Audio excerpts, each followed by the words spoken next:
Okay, so now we did some walking, we did some skipping. So I want to take you into a running drill, going over 3 hurdles. And what's interesting about this drill is that normally when you're in competition, in 100-meter hurdles, you're going to do 3 steps in between each hurdle.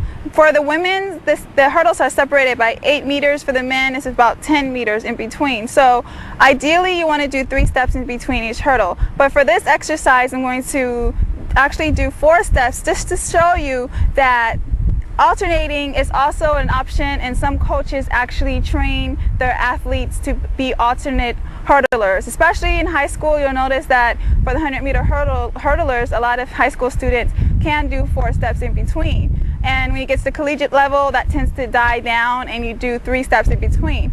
But when you get to the 400-meter hurdles, it really comes in handy with the 400-meter hurdles to do alternating steps. So that way, if you land on your dominant leg is your lead leg, your less dominant leg is your trail leg. So if you land on your trail leg, you can actually still go over the hurdle with some control.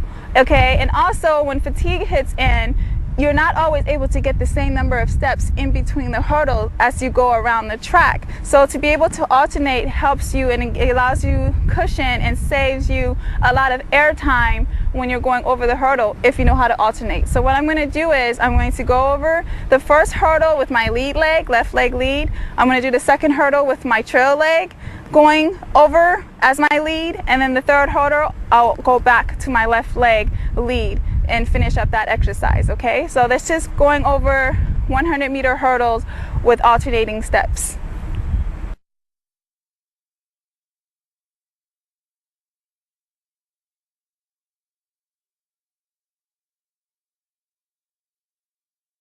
Alright, so now I've brought you over to the grass where I'm going to show you some basic plyometric movements. And what plyometrics are is pretty much the body's way of developing core strength and agility and movements that are the foundations for events such as hurdling, long jumping, triple jumping, high jump, pole vaults.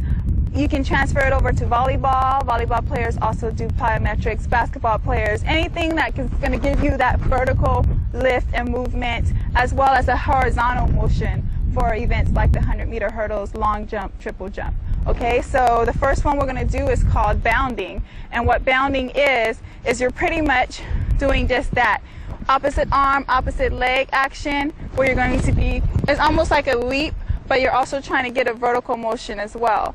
And then we're also going to do ups and downs. And ups and downs is simply like, if you recall the A skip, it's simply like the A skip, except you're going to be going up into the air and you're going to have that arm action bringing you up in a lift. Okay, so when you're doing the boundings, the first one that I showed you, you're going to do that in itself can be a workout in itself. So let's say, for example, you have a workout regimen where you're training your athlete Monday through Friday. Well, Wednesday, if you want to get them off the track for a little bit, give them a break off of the track for a little bit, bring them onto the grass and have them do some plyometric workouts. And so the first set of workouts, you can have 100 meters of bounding up and back without any rest. I know it sounds merciless, but it's actually a very strong core developing workout that you can do.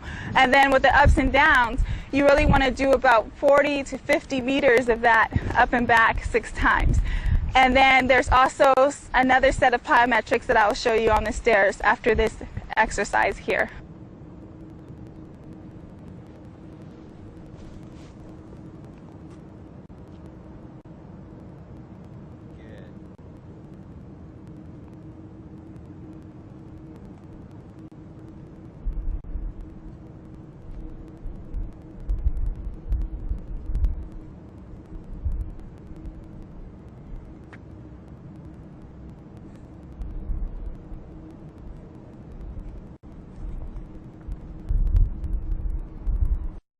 So now we're here on the stairs. We took it from the grass. We're still doing some plyometric routines here. This one we're going to do 3. I'll show you 3. The first one is called double leg hops. The second one is called single leg hops, and then the third one is called lunges.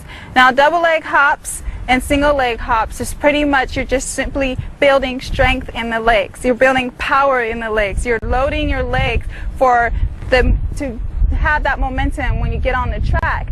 And when you're running on the track, you're using a lot of cardio, you know, you're using a lot of speed and agility, but plyometrics are simply to build power and to load your legs and to build the muscle that's going to take you through a good hurdle exercise and ultimately competition. So the first one, double leg hops, simply you're on the bottom of the stair, okay, arms to the side, you load up like a spring and you jump. And as you jump, your arm comes up with you. It's simply to help you with balance so that you don't fall over. Okay, so double leg hops. Okay, and you just keep going. You don't stop. And then for single leg hops, similar thing except you're on one leg. Same thing with your arms. Range of motion, up. Okay, and you do one leg at a time, single leg. So you want to go all the way up the flight of stairs, one leg, and then walk it back down and then go up again the other leg. So as you're first starting, you might not be able to make it all the way up, but as you get stronger and you're building up that stamina, you should be able to make it all the way up the flight of stairs with double leg hops, walk down, single leg left leg, single leg right leg, and then the last one that I mentioned is called vertical lunge. So what you're doing is you're going in a vertical motion because the stairs are at an incline, and you're going to skip 2 stairs.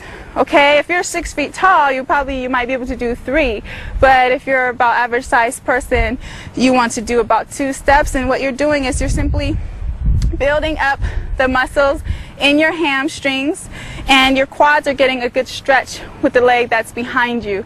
So you're simply opposite arm, opposite leg again, up, and you want to lift. You really want to lift with the lead leg that's in front of you so that your quad is getting the maximum amount of a workout going. Okay, so again, down like this, up, down, up, and as you can see, also my calves are even getting a good workout in there too. So you know, sometimes you go to the gym and you have weights and you do those lunges.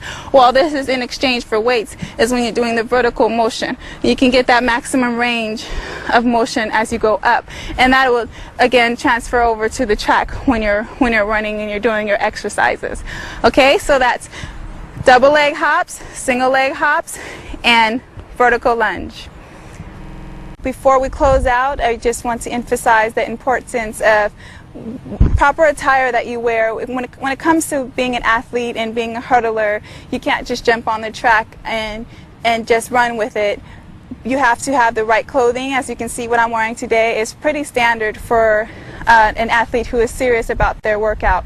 You can wear a simple cotton t-shirt just like this. Is really good to wear. Cotton absorbs sweat, so that way you're not dripping, it doesn't get, you're not perspiring so much. It takes in everything.